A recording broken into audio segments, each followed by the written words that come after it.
शादी के बाद रिया और बंटी की जिंदगी आखिरकार खुशियों से भरने लगती है। पूरा परिवार यह सोचकर सुकून की सांस लेता है कि अब हर मुश्किल पीछे छूट चुकी है। सूरज और ईशा भी अपने रिश्ते में पहले से ज्यादा मजबूती महसूस करने लगते हैं। लेकिन किस्मत अब भी एक और इम्तिहान लेने वाली होती है।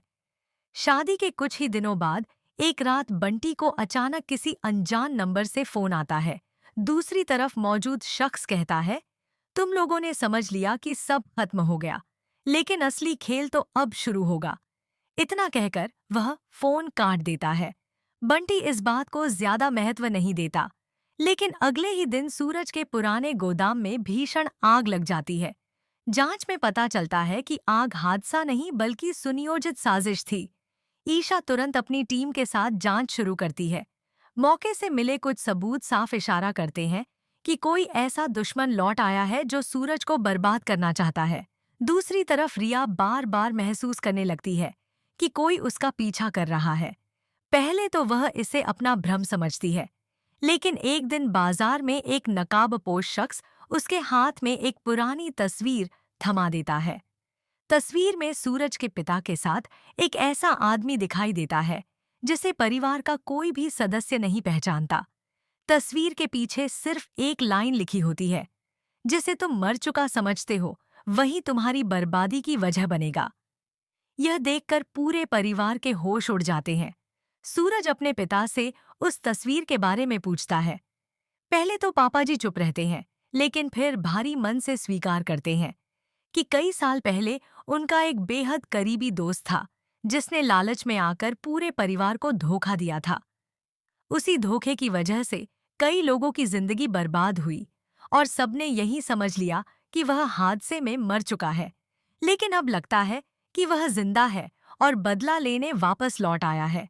इधर बंटी पूरी तरह ठीक होने के बावजूद अब पहले से ज्यादा सतर्क रहने लगता है। वह हर वक्त रिया की सुरक्षा का ध्यान रखता है। एक रात जब रिया मंदिर से घर लौट रही होती है, तभी कुछ बदमाश उसकी गाड़ी रोक लेते हैं।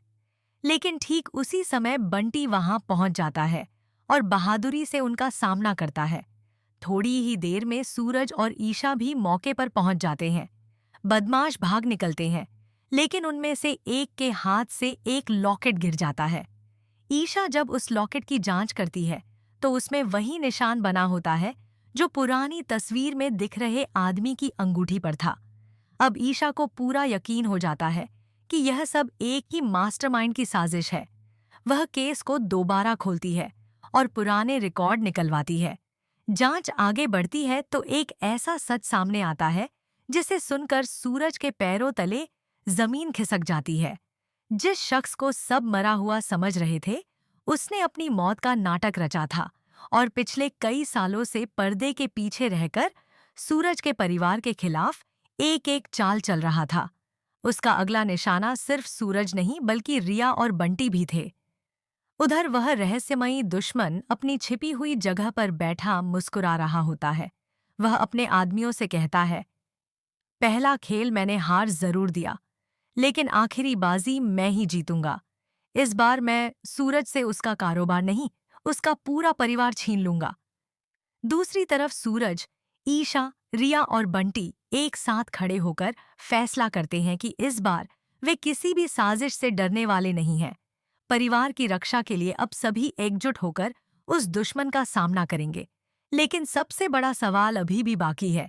आखिर वह रहस्यमयी दुश्मन कौन है और उसका सूरज के परिवार से क्या पुराना रिश्ता है? क्या इस बार भी परिवार हर मुश्किल पर जीत हासिल करेगा या फिर उनकी खुशियां एक बार फिर बिखर जाएंगी? इन सभी सवालों के जवाब कहानी के अगले भाग में सामने आएंगे। शादी के बाद रिया और बंटी की जिंदगी आखिरकार खुशियों से भरने लगती है। पूरा परिवार यह सोचकर सुकून की सांस लेता है कि अब हर मुश्किल पीछे छूट चुकी है। सूरज और ईशा भी अपने रिश्ते में पहले से ज्यादा मजबूती महसूस करने लगते हैं, लेकिन किस्मत अब भी एक और इम्तिहान लेने वाली होती है। शादी के कुछ ही दिनों बाद एक रात बंटी को अचानक किसी अनजान नंबर से फोन आता है। दूसरी तरफ मौजूद शख्स कहता है, तुम लोगों ने समझ लिया कि सब खत्म हो गया, लेकिन असली खेल तो अब शुरू होगा। इतना कहकर वह फोन काट देता है। बंटी इस बात को ज्यादा महत्व नहीं देता, लेकिन अगले ही दिन सूरज के पुराने गोदाम में भीषण आग लग जाती है। जांच में पता चलता है कि आग हादसा नहीं बल्कि सुनियोजित साजिश थी। ईशा तुरंत अपनी टीम के साथ जांच शुरू करती है। मौके से मिले कुछ सबूत साफ इशारा करते हैं कि कोई ऐसा दुश्मन लौट आया है जो सूरज को बर्बाद करना चाहता है। दूसरी तरफ रिया बार बार महसूस करने लगती है कि कोई उसका पीछा कर रहा है।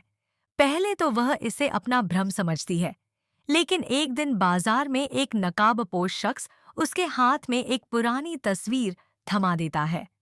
तस्वीर में सूरज के पिता के साथ एक ऐसा आदमी दिखाई देता है जिसे परिवार का कोई भी सदस्य नहीं पहचानता। तस्वीर के पीछे